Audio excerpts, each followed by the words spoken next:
Was England truly on the brink of collapse? Did a simple, art-loving king hold the fate of an empire in his unsteady hands? And what if a battle fought under a grey Sussex sky wasn't just a clash of armies, but the final, shuddering breath of a dynasty? The rain hammered against the stone walls of the Plantagenet orchard, a relentless drumming that mirrored the unease settling over the land.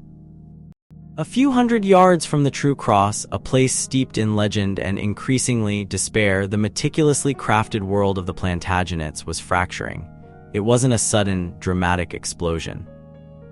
It was a slow, agonizing unraveling, like a tapestry pulled thread by thread until the vibrant image faded into a muddy mess. Let's rewind. 13 centuries ago, Europe was a jigsaw puzzle of warring kingdoms, each vying for dominance. Louis IX, a man obsessed with piety and expansion, was meticulously fitting pieces into place, solidifying French power from Flanders to Toulouse. But the shadow of Sicily, a disastrous, decades-long attempt to reclaim lost territories, cast a long, dark pall. It was a stark reminder that the Plantagenet dream, that sprawling empire stretching from Scotland to the sun-baked shores of Outremer, was a financial and political fantasy, a gilded cage too expensive to maintain. England's horizons shrank, confined to the grey shores of the Channel. The Treaty of Paris, signed in 1263, wasn't a triumph of diplomacy, it was the desperate acknowledgement of defeat. It was the beginning of a new, uncomfortable compact between the crown and its restless barons. The Magna Carta, repeatedly reissued like a worn-out coin, wasn't a single, definitive document, but a series of attempts to define the boundaries of royal power. Each reissue, funded by increasingly desperate levies on the populace, reset the rules, establishing a fragile balance of power. It was Henry III's failed ambition to reclaim continental lands that truly ignited the powder keg. The provisions of Oxford, a chaotic, sprawling set of demands from the barons, became a symbol of rebellion, a declaration that the king's authority was not absolute. The hierarchical structure of monarchy and nobility, once rigid and unquestioned, began to morph into something looser. A partnership, perhaps, with kingship increasingly defined by abstract laws, subject to the whims of the political community. Henry III. The man described in countless ways, Rex Christianissimus by the pious Pope Alexander IV, but more enduringly, Ver Simplex by Dante. A simple man, according to the Italian poet, a man with a passion for art but a terrifying lack of political acumen. He was a collector of beautiful things, stained glass, wall friezes, the magnificent redevelopment of Westminster Abbey, but utterly incapable of navigating the treacherous currents of 13th century politics. He was surrounded by talented advisors, yet he consistently chose the wrong advice at the wrong time, plunging himself into a series of financial and political disasters. When crisis struck, Henry would invariably flee to his favorite shrines, seeking solace in relics and prayers, leaving his kingdom to flounder. Born without a father, abandoned by his mother, perpetually shaped by the decisions of others, Henry III was, quite simply, an ill-equipped king. The crown, it seemed, demanded a certain breed, supreme self-belief and unwavering discipline, qualities conspicuously absent in the man who wore it. Yet there was a peculiar grace to his public persona. He understood the look of kingship, the elaborate rituals, the dazzling displays of wealth. He could project an image of glorious majesty, even if he couldn't grasp the mechanics of governance. Consider the gold coins of his crisis years. Wildly inappropriate as currency, depicting Henry as Edward the Confessor, a national saint in the making, they were a potent symbol of his ambition. They attempted to elevate English kingship to the level of the imperial crown, trading in gold augustales, a currency of power and prestige. Henry envisioned a grand, theatrical kingdom, a realm of stained glass and opulent palaces. He was a master propagandist, meticulously crafting a cult of royalty. His legacy wasn't military prowess but the sheer, overwhelming force of his self-promotion. But by 1259 the glitter faded. Henry was old, broken, humiliated. The schemes that had once seemed so promising had crumbled into dust. De Montfort and the barons, emboldened by victory, were gradually wresting control of the royal machinery. Edward, Henry's 20-year-old son, stepped into the spotlight, a young man radiating aggressive energy and a disconcerting appetite for violence. He was the future of the Plantagenets, whether they wanted him to be or not. The Battle of Lewes, May 14, 1264. A small army, a handful of cavalry and countless foot soldiers, materialized on the windswept downs outside the town of Lewes. They moved through the night, a silent, determined force, claiming their ground before the dawn. The royal army, a behemoth of over 1,000 knights, bristled with weaponry, a terrifying display of military might. It was a clash of titans, a medieval spectacle of brutal efficiency. On one side, Simon de Montfort, a man already 56, his leg crippled by a past injury, was transported to the battlefield on a cart, a poignant symbol of his diminished power. 6 years earlier, he had spearheaded the provisions of Oxford, a radical attempt to curb royal excesses. Pope Alexander IV had intervened, freeing de Montfort from his obligations, but the Earl swiftly returned, rallying the baronial coalition and plunging England into civil war. He had stoked the fires of rebellion, fueled by a deep-seated belief that only through conflict could he force Henry III to govern according to his vision.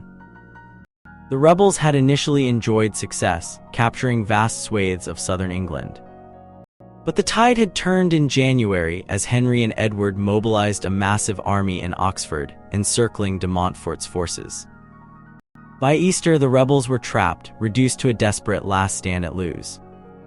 De Montfort's army was a motley crew, a testament to the fractured state of English politics. He commanded a small force of loyal knights, bolstered by a throng of servants and armed men. The royal army, on the other hand, was a terrifying spectacle, a massed formation of heavily armored knights equipped for a Welsh invasion, accompanied by thousands of infantry. They had adopted a chilling strategy, offering the rebels peace in exchange for their severed heads. Edward, a key figure in this drama, had spent much of his youth abroad, participating in the lavish tournaments of European nobility. He was a seasoned horseman, a skilled fighter, and a man utterly convinced of his own destiny. Yet his political judgment was notoriously erratic. He had shifted his allegiance between the Reform Party and the Loyalists countless times, a reflection of his volatile personality and his inability to commit to a single course of action. He saw his father as weak, a man consumed by art and oblivious to the realities of power.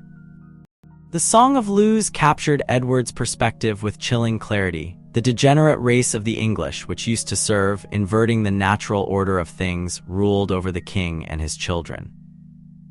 He viewed de Montfort as a treacherous traitor, a man intent on dismantling the monarchy and plunging England into chaos. He surrounded himself with the warlike Marcher lords, Roger Mortimer, Roger Clifford, Roger Leybourne, men hardened by years of conflict on the Welsh border. Edward's division, positioned on the royalist right flank, faced the Londoners, a ragtag assembly of untrained civilians.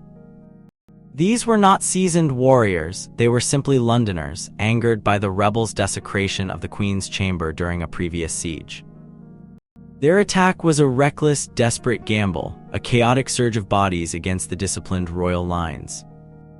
Edward, leading the charge with characteristic ferocity, scattered the Londoners, driving them back across the River Ouse in a whirlwind of violence. But Edward's impulsive action had catastrophic consequences. By prioritizing the annihilation of the Londoners, he had inadvertently weakened the entire royal army. Henry's central division was pushed back by the rebels, while Richard, Earl of Cornwall, found himself trapped in a windmill, surrounded by enemy forces. The royal army suffered a humiliating defeat, forced to negotiate a surrender. De Montfort, recognizing the dire situation, demanded the handover of Edward and his cousin Henry of Almaine as prisoners. It was a desperate move, a gamble to prevent a complete collapse of English society. The resulting Missive of Lewes, the terms of the surrender, effectively reinstated the provisions of Oxford, albeit in a modified form. Edward and Henry were imprisoned, their power curtailed.